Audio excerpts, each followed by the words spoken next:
Gak nabi gak mungkin maksudnya. Makanya saya direncana nak gue jawab mungkar nakir. Hak sing kau pikiran dhewe bukti nak Muhammad ku nabi kok di antarane. Makanya gue ngerepek ya oleh ya ora pokoknya ini cuma saya tidak tahu apa mungkar nakir menerima kerpean mau. Jadi lah untungnya mudin mau nerangno tes-tesane mau 5 mau apa marbuka terus kemana juga dinu kan bangun dinu kan tes-tesane mudin piro sing mudin piro marbuka terus waman nabiuka dinuka marbuka usul terus kitab terus ikhwan bapak rata kono bapak ditakokno Ibrahim bapakmu dora kanggo cek Karmen cek Karan sampeyan dadi Ibrahim lah sing anak kiai tenang wae sampeyan kon zaman abuka kon jawab Ibrahim aman nasab bapakmu ra kanggo kabeh sampeyan Gus kabeh pokoke sampeyan kan jawab abuka kan Ibrahim malaikat itu lugu wah bodoh nih ora anak Parmen ngono aneh-aneh. Nah ini penting saya utarakan. Karena apa? Semakin lama itu orang, nah terus ini gitu ya. Saya ini kan baca kitab banyak sekali. Itu tadi saya sudah buktikan sholat sudah ada 5 mungkin. Tak teruskan. Ketika Nabi mau kabundut, dia udah susah. Itu dibuka jendela. Itu Nabi masih di dalam buka jendela. Ketika melihat orang sholat itu langsung sehat. Ternyata ketika beliau sakit, orang semua di masjid tetap sholat. Masyhur kenangannya Aisyah, kenangan Sayyidah Fatimah. Fastana rawaju wasur rawaju. Nabi baru nggak sholat berdoa, semua nangipot. Ternyata aku sukses jadi Nabi, wah berdoa, semua nangipot. Padahal beliau sakit. Sudah usi barok, sudah pakai belenggu, sudah di kepalanya sudah diasbu, sudah dimaksud, sudah di. Akhirnya apa? Nabi minta, "Cung aku gandeng, ben iso sholat." Terus dipapa itu Sayyidina Ali bin Fadl itu saudaranya Abdul bin Abbas, Fadl bin Abbas. Terus Nabi yuhada bin Rajulaini dipapa Fadl sinten? Ali. Terus kemudian ikut sholat. Ikut jamaah masyhur itu akhirnya Abu Bakar mundur kemudian Nabi ngimam. Lagi-lagi Nabi bunganya itu krono sholat. Jadi semua kenangannya sahabat itu ya sholat. Karena begitu spesialnya sholat. Ini era sahabat ya, orang-orang era saiki.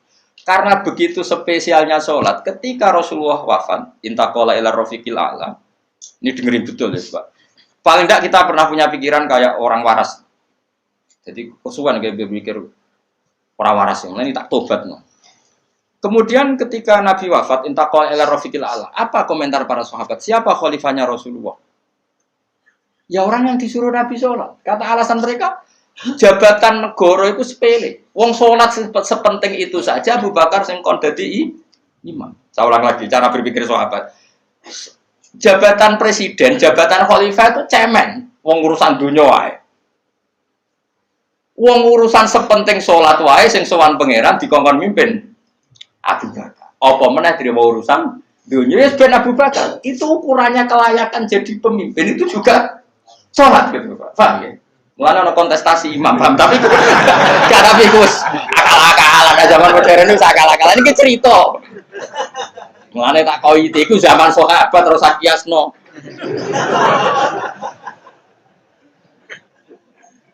Tapi sampean pernah dengar toh ketika sahabat milih Abu Bakar alasannya apa? Karena Abu Bakar ditunjuk ngimami sholat.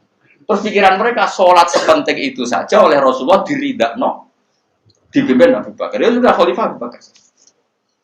Kayak apa urgensinya sholat? Saya kira anak percaya takok aku. Sopo wae wong paling melarat ning donya terus takok ya asal usule. Kira-kira mergo Allah sing dolim apa masalah ngene? Wong merantau sing ning jalan-jalan rata-rata ya ana mutunge. Melarat ning desa isin, tukaran mbek Pak D Pali terus mutung anti silatur rohim minggat. Minggat sementing rawuh dulur. Lho, padahal ngendikane Kanjeng Nabi, paling cepet dadekno sumpeke rezeki adalah qatur rahim. Wong lungane wae niate ngaduhi dulur. Iku jenenge apa? Qatur. Terus dihukum mbek pangeran merantau kangelan. Tapi saya tidak nuduh semua orang seperti itu. Tapi aku yakin nggak mungkin seperti ini tanpa sebab. Terus kok bela-bela nih. Mereka kok mau dikoidah marginal berjuis, apa? Marginal. Kalau pikiran ini terus, nanti kita kayak zaman PKI kan. Saya tuh punya kenalan gus-gus banyak di Kediri, di Madiun, di mana-mana. Itu dulu PKI Madiun, PKI Kediri, PKI mana-mana di daerah sana itu. Mangkel kiai, dari kiai dianggap koyok bos berjuis. Santri yang kerja ngurmat apa kebon, kiai ini tengok-tengok yang ngomah untuk setoran. Jadi nganggap kiai koyok ketua geng. Mereka kiai ini ngomah tengok-tengok mulang. Enggak santri ini ngurusi kelapane, ngurusi panenane terus disetor. Nggak makanya darahnya kiai ketua geng. Terus yang dia bilang kau mau marah, kau melarat itu bukan lah. Akhirnya gerakan sama rata. Itu korban pertama PK. Mereka dia ora roh ibadah, jadi wong sing diparingi jebar kayak pulau ini kan mulang. Terus rukin salam template, dia kok ketua preman untuk setoran ngono ae. Yo mati yo jenenge wong bingung kabeh diprovokasi ngono iku yo. Mati. Akhirnya pertama yang dilibas PKI yo kiai, perkarane provokasine ngono iku. Oke agak anak kiai aku anak kiai putune kiai itu terus cerita. Padahal kiai itu makan mergo barokah wa mattaqillah Allahu makhraja. Mesti orang ana wong takwa ora diurusi pangeran. Kulo niku yo ora pati pinter pergawe tapi yo kerumat ya pangeran. Umum yang kaji kulo yo kaji. Umum yang Pak Rabi yo rabi. Cara aku butuh wae untuk akeh kan cuma yo. Pokoke gampang kabeh cara gelem cuma iki kan njogo toleransi. Sampai wong ora payu-payu yo. Saya tuh pernah gitu ngisi seminar di Madura di Bata-Bata di sana. Pondok paling besar di Madura namanya termasuk pondok paling besar itu Bata-Bata sama Gus Yofur. Itu cerita gini, Gus kalau di sini orang alim, wah kalau ingin nikah gampang, dikasihkan masih dikasih uang sama calon mertua. Kalau Anda ingin nanti pulang bisa bawa langsung. Ini Madura negara Islam. Yang pemandunya itu bilang gitu. Waduh, aku ngaku kesuwen dari kiai Jawa Tengah, kesuwen ratau roh ngono itu, jadi saya kaget tuh, masa gitu ya? Nah, itu ada pendereknya lagi, pengiringnya, tak tanya apa betul gitu? Oh iya betul sekali. Wah. Padahal kecerdasan Madura itu yang paling bisa mengalahkan kecerdasan Pak Habibie guyonannya, karena kalau guyonannya Pak Habibie itu tanya. Coba ukur ketinggian tiang itu, tiang bendera. Oleh orang Madura dinaikin. Ditanya, kenapa tidak kamu copot? Itu kan tiangnya kan copotan. Kenapa tidak kamu copot ukur di bawah? Oh namanya agak ketinggian Pak.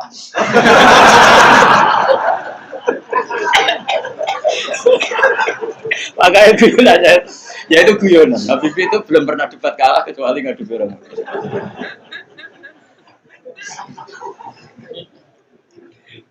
Tapi di sana juga gitu, guyonan. Tapi memang orang Madura itu nak guyon. Orang Madura tak tanya, memang guyonannya gitu, ya betul. Memang Madura cerdas. Jadi wong sing ra iso bayangno iku. Aku pikir wis beda memang. Nah, perasaan saya di sana itu kayak di Thailand karena pulaunya terpisah terus bahasanya beda. Jadi kalau orang Madura ngomong sama orang Madura kayak ada di Indonesia juga. Kayak di Thailand. Ini cerita supaya kamu tahu. Jadi berkah betul ya di Indonesia itu lama itu ada Madura, ada Sumatera, ada Banjar. Kalau orang Banjar lebih hebat lagi. Orang Banjar itu di mana-mana pakai bahasa Banjar. Sama seperti orang Madura, di mana-mana orang pakai Madura. Dan orang Banjar kenapa saya bilang lebih ya? Karena memang sebuah Banjar ya, karena Madura itu induknya kan Syekhona Khalil. Ya tentu yang kita tahu yang modern. Banjar itu punya indukan namanya Syekh Arsad siapa? Syekh Arsad bin Abdis Somad. Syekhona Khalil itu ngaji sama Syekh Nawawi Banten. Padahal Syekh Nawawi Banten masih ngaji sama Syekh Arsad bin Abdis Somad teman Banjar. Itu uniknya orang Banjar itu. Meskipun hidup di mana-mana pakai bahasa Banjar. Termasuk kiainya siapa yang di Kholi besar di Banjar itu? Siapa itu? Di mana? Ustadz Zaini itu. Enggak ke kampungnya apa? Ijen. Sekumpul ya. Itu ngajinya di Bangil. Kamu kira ngajinya di mana? Ngajinya di Mbah Zaini itu ngajinya di Bangil. Tapi jangan kira sama orang Jawa enggak, sama orang Banjar. Ngajinya di Bangil. Dan kiainya ya orang Bangil, tapi beliau orang Banjar. Mucalnya ya pakai bahasa Banjar. Sehingga orang Bangil enggak bisa ngaji sama kiai itu karena ini bahasa apa?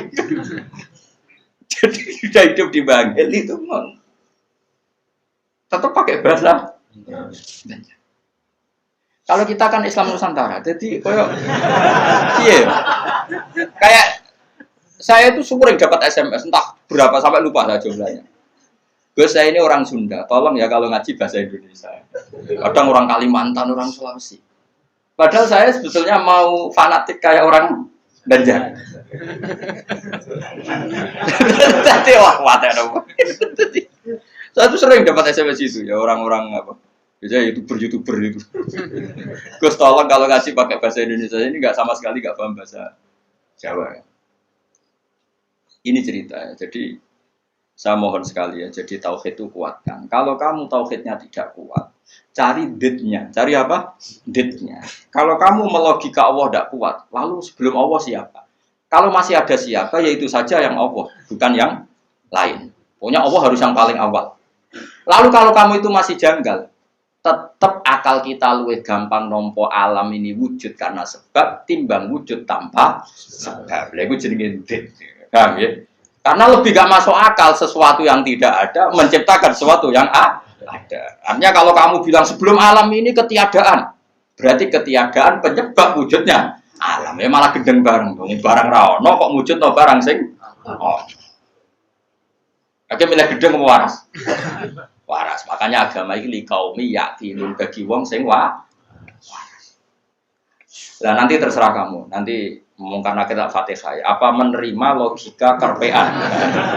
Nah, kalau menerima, aku iso niru saya tadi, paham ya? Tapi masalah wong niru biasanya rapase. Jadi balenin nih.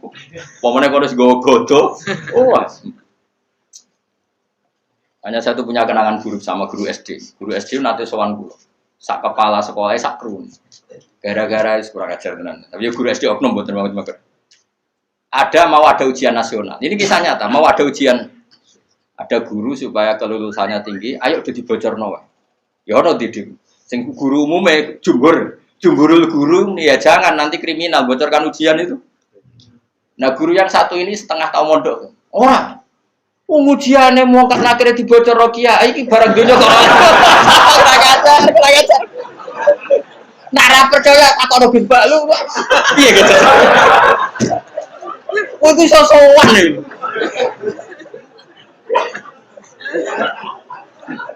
Lah ya ujiane mungkar nakir dibocor mbek kiye-kiye ra apa-apa kok. Ya selama ini mungkar nakir harusnya tersinggung loh. Kan ujiannya kan dibocorkan siapa-siapa. Terakhir dibocor Mudin, paham ya? Akhirnya tak kok, suwan kula. Kula pas ning gerdu pondok ning kula sinau Pak. Kok guru-guru rene kono apa? Gus, apa betul, Pak? Aku ya tentu mendukung kebijakan ra iso dibocorno. Aku yang terus mending ngene. Iya nek ujian bukan nakir iso dibocor ya tapi ujian nasional iki ra ujian bukan nakir. Sembrono. Dadi ono utek aneh kuwi ono niku. Aku ya ora tau bayangno ono diutek ngono ki ora tau bayang.